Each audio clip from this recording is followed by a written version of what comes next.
খুলনার হরিণটানা থানা এলাকায় চাঞ্চল্যকর হত্যাকাণ্ডের রহস্য উন্মোচিত হয়েছে ৫ মাস পর। নিহত মারুফের বাড়ি খুলনার খালিশপুর এলাকার। তিনি পেশায় একজন ইজি বাইক চালক ছিলেন।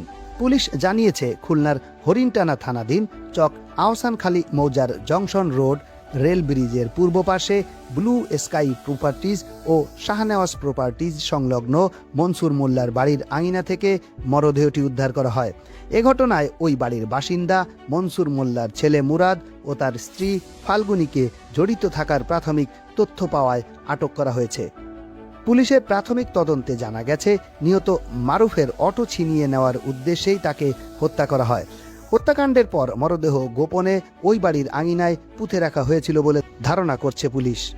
খুলনার হরিণটানা থানার অফিসার্স ইনচার্জ মোহাম্মদ হেলাল উদ্দিন জানান, প্রাথমিকভাবে হত্যাকাণ্ডের সঙ্গে জড়িত থাকার কথা পুলিশের কাছে স্বীকার করেছেন মুরাদের স্ত্রী ফাল্গুনী। তিনি জানান, এই হত্যাকাণ্ডের সঙ্গে স্বামী স্ত্রী দুজনেই জড়িত ছিলেন।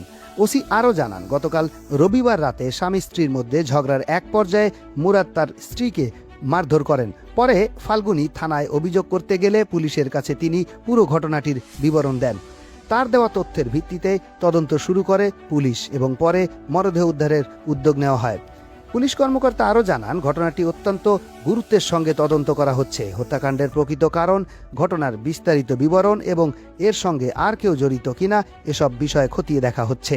তদন্ত শেষে এ বিষয়ে বিস্তারিত জানানো হবে। এ ঘটনায় আইনগত প্রক্রিয়া চলমান রয়েছে।